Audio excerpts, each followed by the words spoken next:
L'ancien ambassadeur du Sri Lanka en Russie, le Dr Saman Weerasinghe, a partagé ses points de vue avec le Daily Mirror sur l'importance pour le Sri Lanka de devenir membre des BRIC, acronyme des États fondateurs, Brésil, Russie, Inde, Chine et Afrique du Sud.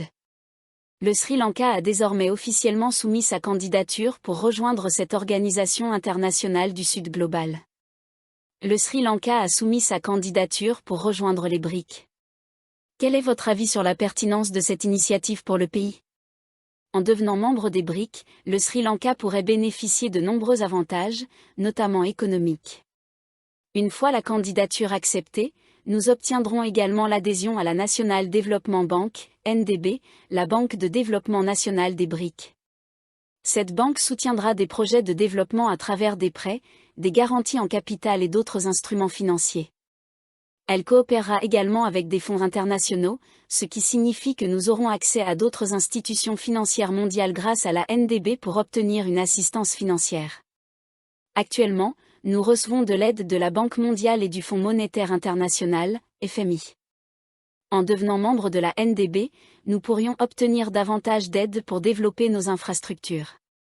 De plus, la banque envisage de mettre en place un système de paiement spécifique aux BRIC, qui améliorerait l'efficacité des transactions. Ce système serait une alternative au système de paiement interbancaire SWIFT, dominé par les pays occidentaux. En cas de suspension du système SWIFT pour des raisons politiques, il devient impossible d'effectuer des transactions mondiales.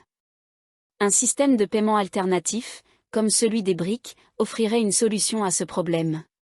Je remarque également qu'à partir de l'année dernière, les banques centrales des pays membres des BRIC ont commencé à acheter de l'or. Cela indique qu'un système monétaire BRIC, avec une monnaie commune garantie par l'or, pourrait bientôt voir le jour.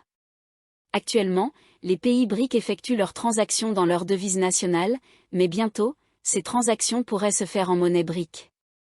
Les BRIC représentent environ 45% de la population mondiale et 35% du PIB global.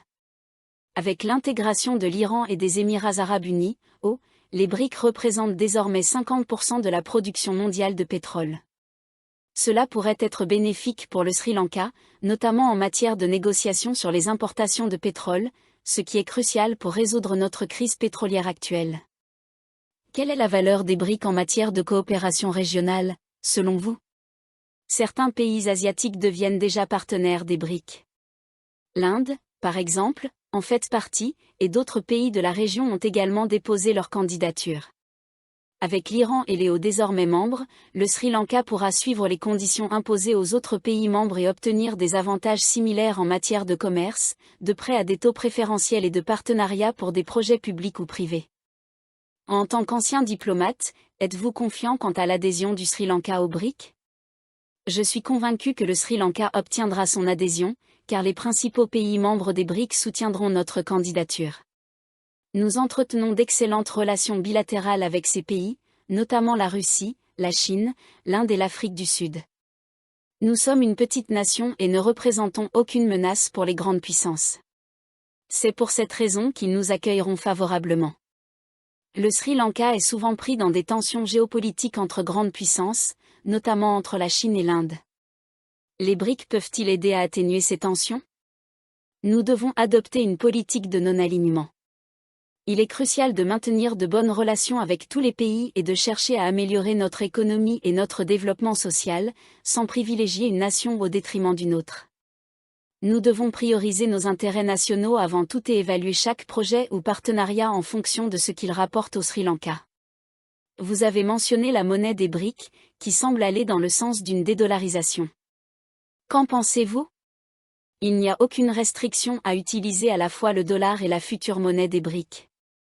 En tant que membre des BRIC, nous pourrons commercer avec ces pays membres en utilisant leur monnaie commune, tout en continuant à utiliser le dollar pour nos échanges avec l'Europe ou les États-Unis. Quels conseils donneriez-vous au gouvernement actuel sur la conduite de sa politique étrangère ? Le nouveau gouvernement semble suivre une politique de non-alignement, ce qui est une bonne chose. Nous avons déjà vu des initiatives positives, comme l'invitation du président sri-lankais à participer au sommet des BRIC à Kazan, en Russie. Bien qu'il n'ait pu y assister en raison des élections, une délégation de haut niveau était présente. Il est essentiel de continuer à recevoir l'aide du FMI tout en tirant parti des opportunités offertes par la NDB des BRIC. Ces deux approches ne sont pas incompatibles. Nous avons également besoin d'investissements directs étrangers, IDE, pour renforcer notre économie.